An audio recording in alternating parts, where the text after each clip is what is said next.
हाँ तो भाई, क्या हाल है आप सभी के? अच्छे? चलिए।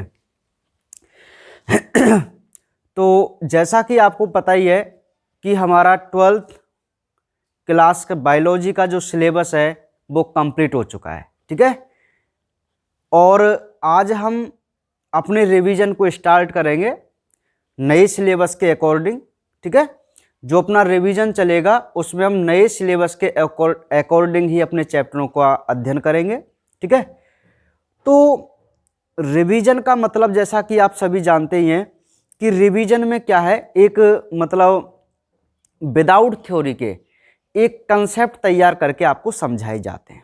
ठीक है, अभी तक जो हमने बात की थी वो विद थ्योरी के साथ साथ हमने एक्सप्लेन उसका भी किया था, मतलब अपने सिलेबस में जो अपने नोट्स तैयार करने थे ना, जो कुछ भी है, क्योंकि जब तक आपको नोट्स जैसी थ्योरी लिखाकर नहीं समझाई जाती तब तक हमें पता नहीं चलता है कि किस लाइन का क्या मतलब होता है। ठीक है, तो इसीलिए हमने आपको पूरे सिलेबस में थ्योरी लिखाई, जहां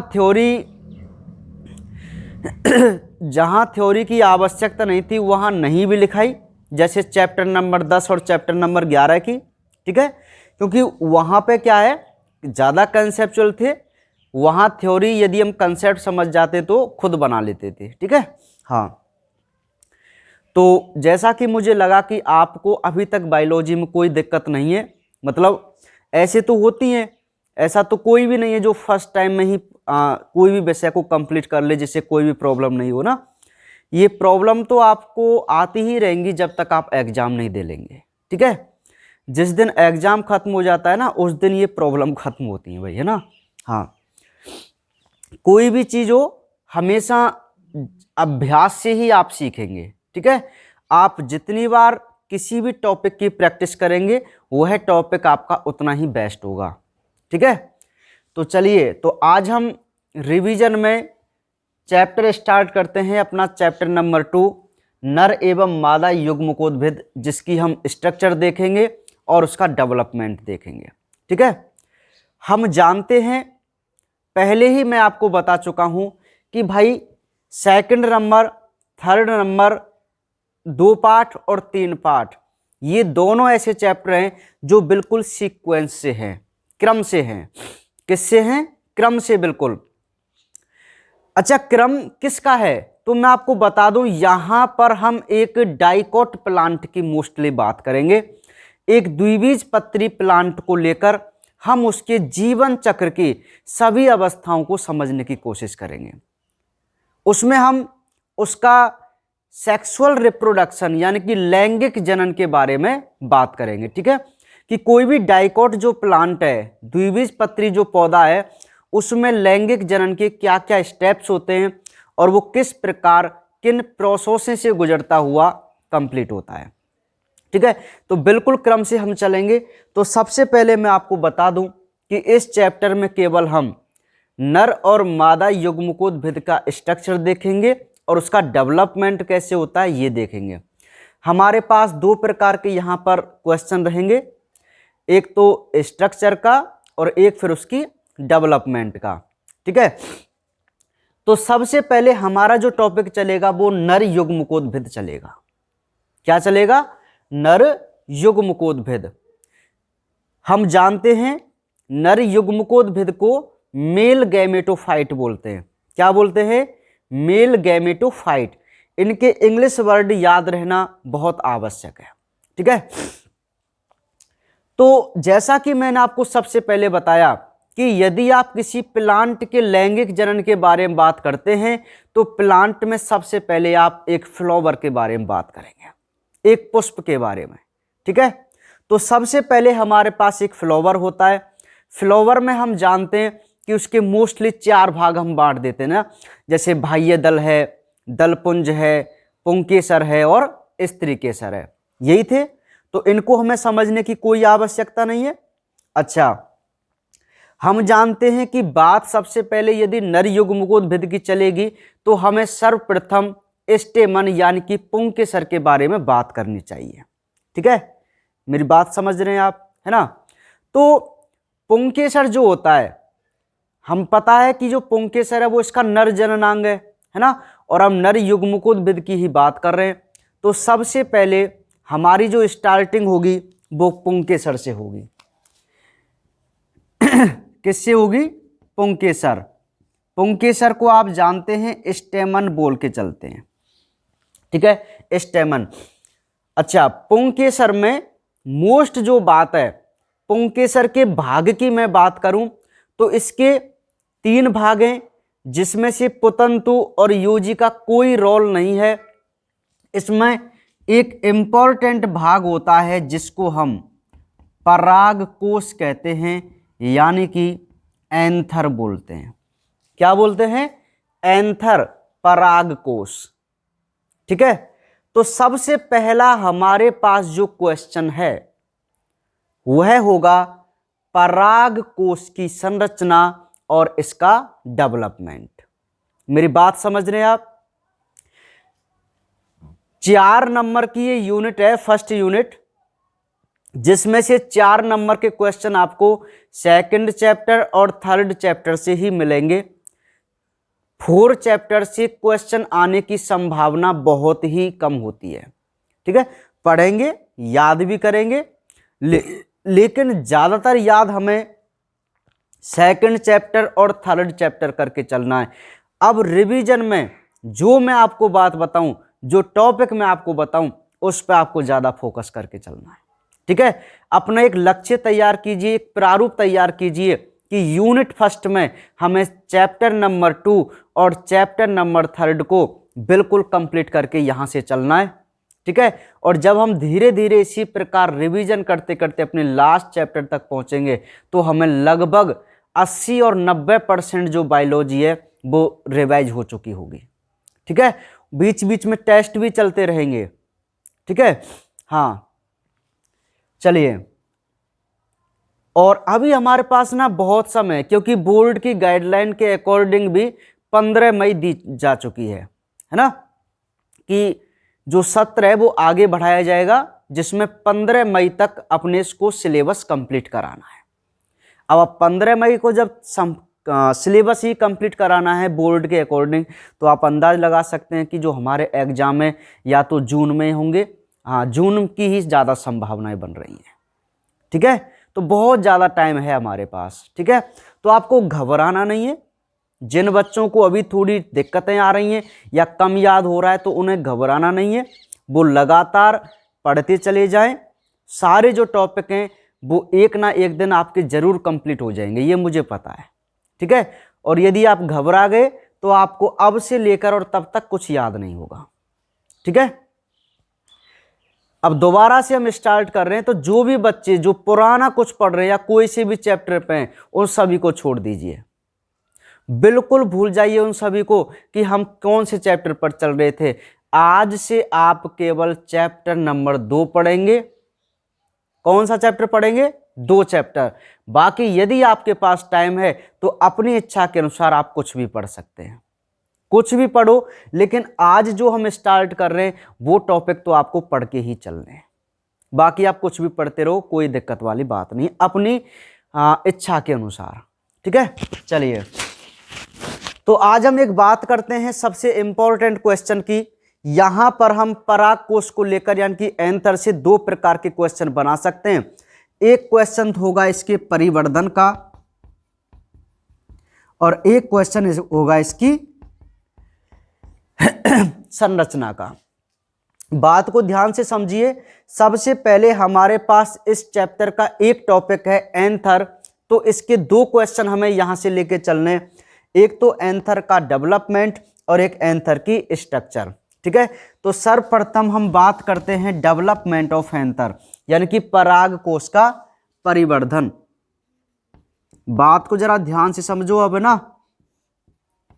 परागकोश का परिवर्धन, डेवलपमेंट ऑफ एंथर, तो बहुत ही अच्छे तरीके से विद डायग्राम हमें समझना है अपने पहले क्वेश्चन को, ठीक है। ये हमारा पहला क्वेश्चन है जो बोर्ड एग्जाम की दृष्टि से पूछा जा सकता है कि परागकोश के परिवर्धन को समझाइए, डेवलपमेंट ऑफ एंथर को समझाइए, ठीक है।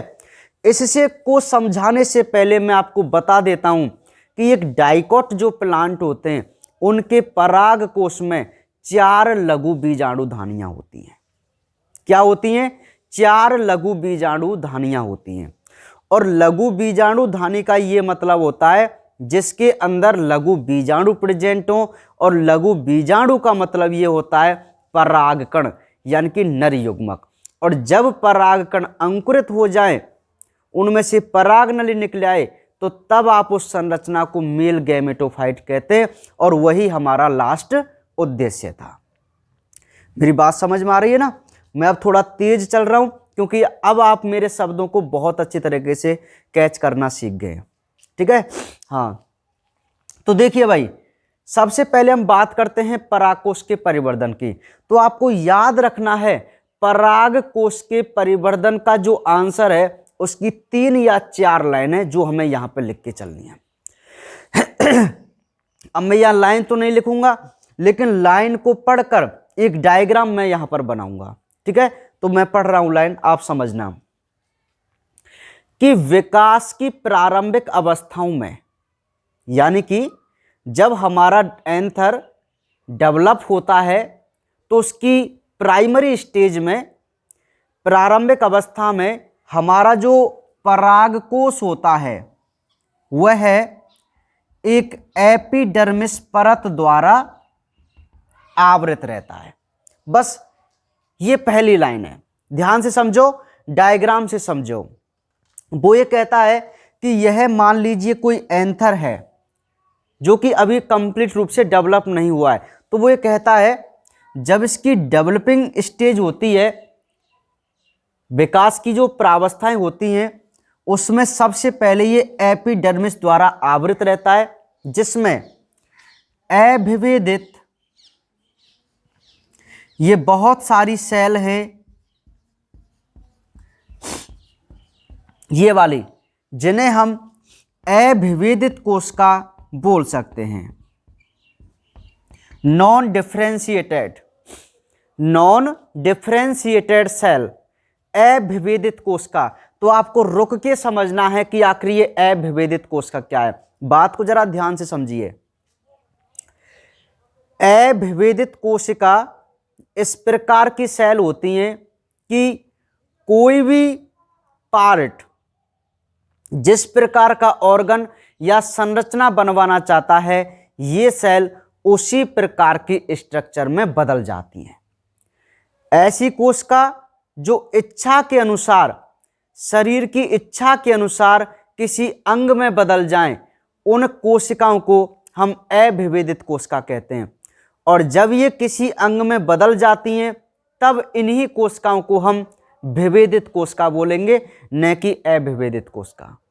ठीक है? इसका एक जाना माना जो एग्जाम्पल है वह है मानव की स्टेम सेल, यानी कि स्तंभ कोशिका। क्या है स्टेम सेल? मैं आपको बता दूं, स्टेम सेल हमारी एक ऐसी कोशिका होती हैं जाइगोट में, जो इच्छा के अनुसार हमारे शरीर के हर ऑर्गन्स का निर्माण कर देती हैं। जैसे किसी कोशिका को हमारे कान बनाने हैं, तो वह कोशिका हमारे कान का निर्माण करेंगी।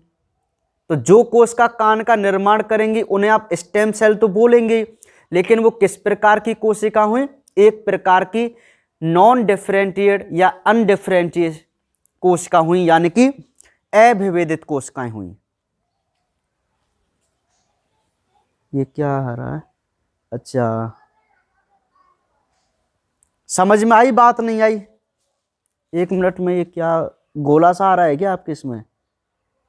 चलो सही आ रहा है। मैं उसमें क्या है, मैंने देखा तो एक येलो कलर का गोला बन रहा था, तो मैं सोच रहा कहीं ये वीडियो में तो नहीं आ रहा ना। नहीं आ रहा। हाँ भाई, दोबारा जुड़िए टॉपिक से। हाँ, तो पहली लाइन क्या है? अब पहली लाइन को मैं पढ़ रहा हूं कि विकास की प्रारंभिक अवस्थाओं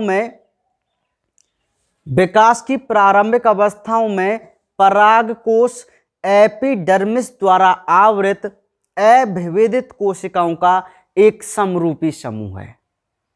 तो पहली लाइन आपको समझ में आ गई? ठीक है, समरूपी समूह है। अच्छा, तो ये कौन सी कोशिका हैं? अविभेदित कोशिका। और अविभेदित कोशिकाओं का काम क्या होता है कि यदि ये पराग कोश जिस प्रकार की संरचना बनाने की इच्छा रखेगा, ये अविभेदित कोशिका उसी प्रकार की संरचना में बदल जाएंगी। ठीक है, तो इन नेक्स्ट लाइन है, इन अविभेदित कोशिकाओं में अनेकों संरचनात्मक परिवर्तनों के फलस्वरूप, यानी कि ये जो अविभेदित कोशिका हैं इनमें बहुत ज्यादा जब संरचनात्मक परिवर्तन होते हैं तो ये क्या करती हैं, ये 4 परागपुटों में बदल जाती हैं। बात को ध्यान से समझो, ये हमारा बहुत अच्छा टॉपिक चल रहा है। ठीक है, ये कौन बन गए भाई, परागपुट बन गए। किसने बनाया इन्हें, इन 4 परागपुट को किसने बनाया, अविभेदित कोशिकाओं ने। क्योंकि मैं आपको पहले ही बता चुका हूं कि एक मैच्योर एंथर में 4 लघु बीजाणुधानियां होती हैं। एक परिपक्व की बात चल रही है, लेकिन ये तो अपरिपक्व है, तो ये तो हमें पता चल गया कि इसमें हमें 4 बॉक्स जैसी संरचनाएं बनवानी पड़ेंगी। ठीक है, तो जो हमारी अविभेदित कोशिका हैं वो परिवर्तनों के फलस्वरूप क्या बना देती हैं, 4 परागपुट बना देती हैं। बन गए भाई 4 परागपुट। तो अविभेदित कोशिकाओं का ये काम अभी कंप्लीट हो गया थोड़ा सा, है ना, क्योंकि इनको बनाना था क्या, 4 परागपुट, तो इन्होंने इसके अंदर 4 परागपुट बना दिए। ठीक है, हाँ, क्योंकि मैं बता चुका हूं अविभेदित कोशिका शरीर की इच्छा के अनुसार ही ऑर्गन्स का निर्माण करती हैं। ठीक है, हाँ, तो देखो 2 लाइन हो गई, 2 लाइन आपको समझ में आ गई होंगी कि विकास की प्रारंभिक अवस्थाओं में पराग कोश एपिडर्मिस द्वारा आवृत अविभेदित कोशिकाओं का एक समरूपी समूह है जिसमें अनेक संरचनात्मक परिवर्तनों के फलस्वरूप 4 परागपुटों का निर्माण होता है। ये लाइन क्लियर समझ में आ गई। चलिए नेक्स्ट लाइन क्या है कि प्रत्येक परागपुट की हाइपोडर्मल सेल। सेकंड लाइन है, अब सुनिए, ये परागपुट है तो मैं एक परागपुट को ले लेता हूं। ठीक है, एक परागपुट हम यहां पे जूम कर लेते हैं इसको ना भाई, ये हमारे पास एक परागपुट है। ठीक है, हाँ, अब इसके बारे में क्या लाइन वो पढ़ रहा है कि प्रत्येक परागपुट की हाइपोडर्मल सेल। अब ध्यान से समझो इनमें क्या लेयर होती हैं, सबसे ऊपर की लेयर एपिडर्मिस या एपिडर्मिस होती है, और एपिडर्मिस से जो नीचे की लेयर होती है ना वो हमेशा हाइपोडर्मिस होती है। मान लीजिए ये एपिडर्मिस है और इसके नीचे ये हाइपोडर्मिस लेयर है, तो हाइपोडर्मिस लेयर, बात को समझो, हाइपोडर्मिस लेयर में जो सेल होंगी, जो कोशिकाएं होंगी, वो कौन सी कोशिकाएं होंगी भाई, हाइपोडर्मल कोशिकाएं होंगी। एक एक चीज को क्लियर करके मैं समझा रहा हूं। ठीक है, हमारे पास बहुत टाइम है, हमें बिल्कुल भी ज्यादा जल्दी नहीं चलना है। तो देखिए ये परागपुट था एक और इस परागपुट की मैंने कौन सी सेल बना दी है, हाइपोडर्मल सेल बना दी है ना। तो वो कहता है कि प्रत्येक परागपुट की हाइपोडर्मल सेल अन्य कोशिकाओं से आकार में बड़ी हो जाती है। देखो ये बहुत सारी हाइपोडर्मल सेल है। ठीक है, तो इन हाइपोडर्मल सेल में क्या होता है, इन हाइपोडर्मल सेल में क्या होता है कि कुछ हाइपोडर्मल सेल और कोशिकाओं से आकार में हो जाती हैं क्या, बड़ी। मेरी बात समझ रहे हैं आप। ठीक है, और कोशिकाओं से आकार में क्या हो गई, बड़ी हो गई, और जो कोशिकाएं और कोशिकाओं से अपने आकार में बड़ी हुई हैं उन हाइपोडर्मल कोशिकाओं को हम बोलते हैं मोस्ट वन प्रेपशु कोशिका, यानी कि आर्किस्पोरियल सेल। ठीक है, तो यहां तक का कंसेप्ट आप समझ के चलो। देखो सबसे पहले आपके पास जो एंथर था वह एपिडर्मिस द्वारा आवृत था जिसमें अविभेदित कोशिकाएं थी केवल। देखो बिल्कुल इस प्रकार की संरचना थी पहले, है ना। अब हुआ क्या, ये जो अविभेदित कोशिका थी इन्होंने 4 परागपुट बना दिए। ठीक है, एक परागपुट को मैंने ऐसे यहां आपको दिखाया तो एक परागपुट की संरचना कुछ इस प्रकार थी प्रारंभिक अवस्था में। ये जो कोशिकाएं थी वो कौन सी थी? हाइपोडर्मल कोशिका।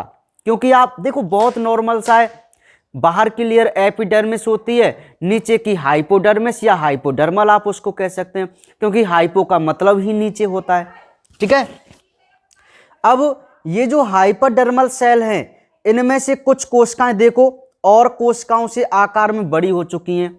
तो जो कोशिकाएं अपने से आकार में बड़ी हो चुकी हैं उन्हें हम क्या बोलते हैं? आर्कीस्पोरियल सेल बोलते हैं, यानी कि प्रेपशु कोशिका बोलते हैं।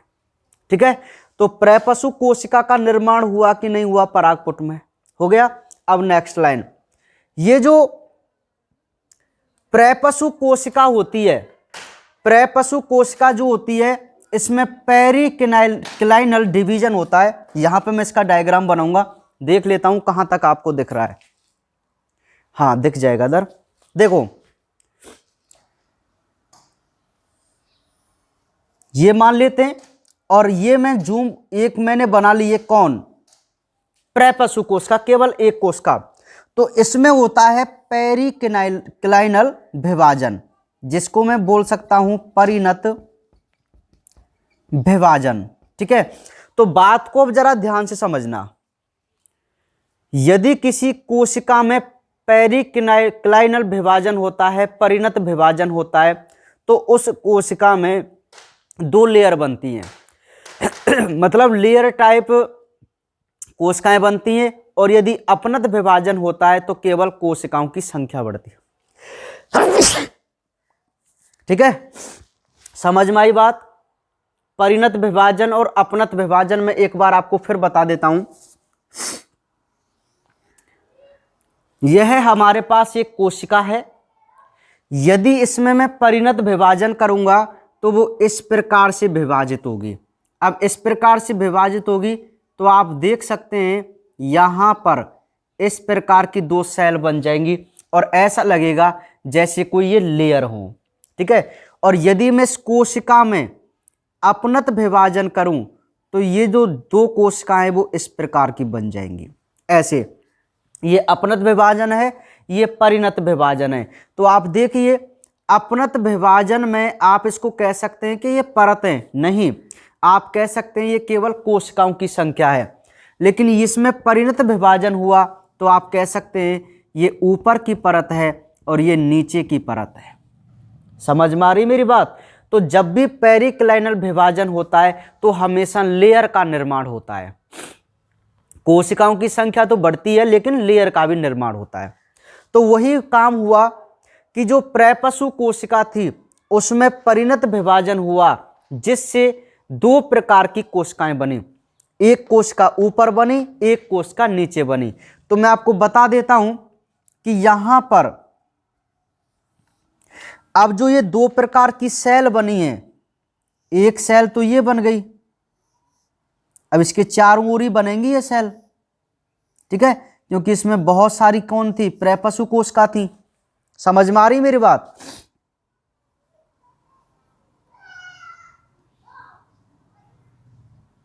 इस प्रकार का विभाजन हो जाएगा ना। ये इनमें कौन है? केंद्रक हैं। कौन है? केंद्रक। अच्छा, तो जो पहली कोशिका होती है उसे तो हम बोलते हैं प्राथमिक वित्तीय कोशिका, है ना।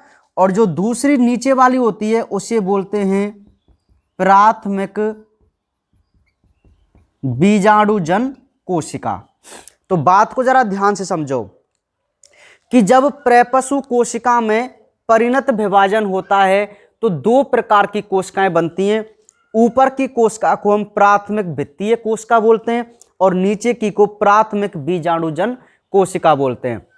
ये प्राथमिक वित्तीय कोशिका आगे चलकर परागकोश भित्ति का निर्माण करती है और प्राथमिक बीजाणुजन कोशिका है वो बीजाणु मात्र कोशिका का निर्माण करती है। और जब हमारे एंथर में परागकोश भित्ति बन जाए और बीजाणुजन कोशिका बन जाए तो वही हमारा एक मैच्योर एंथर होता है, एक डेवलप एंथर होता है। ठीक है, तो इस प्रकार हमारा पराग कोश क्या हुआ, डेवलप हुआ। तो बताइए आपको क्या दिक्कत है इस क्वेश्चन में। ठीक है, बहुत ही सिंपल सा ये क्वेश्चन है। एक बार इसको हम दोबारा मैं आपको समझाता हूं, ध्यान से समझिए। यदि हमारे पास कोई क्वेश्चन आए कि पराग कोश के परिवर्तन को समझाइए, तो हम बोलेंगे, सबसे पहले लाइन में पढ़ रहा हूं कि विकास की प्रारंभिक अवस्था में पराग कोश एपिडर्मिस द्वारा आवृत एक अविभजित कोशिकाओं का समरूपी समूह है। बिल्कुल दिख रहा है आपको, ठीक है, जिसमें अनेकों संरचनात्मक परिवर्तनों के फलस्वरूप 4 परागपुटों का निर्माण होता है। प्रत्येक परागपुट की हाइपोडर्मल सेल अन्य कोशिकाओं से आकार में बड़ी हो जाती है, जिसे प्रपशु कोशिका कहते हैं। क्लियर। प्रपशु कोशिका में परिणत विभाजन होता है, जिससे 2 प्रकार की सेल बनती हैं। एक सेल प्राथमिक भित्तीय कोशिका, एक सेल प्राथमिक बीजाणुजन कोशिका। प्राथमिक भित्तीय कोशिका परागकोश भित्ति बनाएगी और बीजाणुजन कोशिका बीजाणु मात्र कोशिका बनाएगी। यही है हमारा डेवलपमेंट ऑफ एंथर। समझ में आई कि बात नहीं आई? ठीक है, तो प्रपशु कोशिका आप जानते हैं क्या है। प्रपशु कोशिका कि हाइपोडर्मल सेल जो अन्य कोशिकाओं से आकार में बड़ी हो जाए उसे ही आर्किस्पोरियल सेल बोलते हैं। अच्छा, यहां पर नोट में मैंने एक पॉइंट लिखाया है कि इस प्रकार का जो परिवर्तन है उसे हम सुबीजाणुधानीय प्रकार का परिवर्तन बोलते हैं। क्यों बोलते हैं भाई? सुबीजाणुधानीय प्रकार का परिवर्तन इसको इसलिए बोला जाता है क्योंकि इसमें बहुत सारी प्रपशु कोशिकाएं भाग लेती हैं, आर्किस्पोरियल सेल। और जब किसी एंथर के डेवलपमेंट में बहुत सारी आर्किस्पोरियल सेल भाग लें तो हम उस प्रकार के डेवलपमेंट को सुबीजाणुधानीय प्रकार का डेवलपमेंट कहते हैं।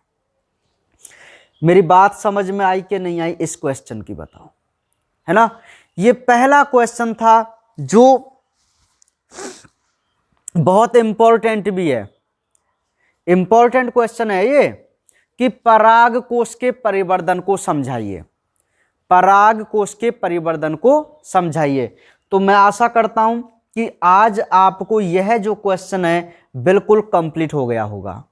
ठीक है, हाँ, आज इसी क्वेश्चन को करेंगे। बाकी कल जो है वो अपने 2-3 क्वेश्चन हमारे हो जाएंगे।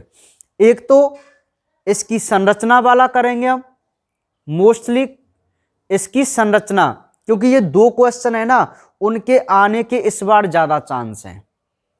इस बार बोर्ड एग्जाम में चैप्टर नंबर 2 से ही क्वेश्चन की आने की संभावना है।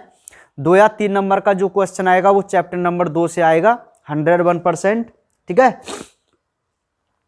तो आप हर क्वेश्चन को यहां पे समझते हुए चलना। ठीक है भाई, तो इस क्वेश्चन के जो मैंने डायग्राम बनाए हैं, तो आप यदि ज्यादा इंप्रेस जमाना चाहते हैं एग्जामिनर के ऊपर, तो मैं आपको बता दूं, आप थ्योरी लिखने के साथ साथ, जैसे ही एग्जाम में यदि ये क्वेश्चन आ जाए तो आप थ्योरी लिखने के साथ साथ यदि इस डायग्राम को भी बना दें तो और ज्यादा बेटर रहता है। ठीक है, हाँ, तो आज के लिए केवल इतना ही। बाकी जो क्वेश्चन है वो करेंगे कल। ठीक है।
है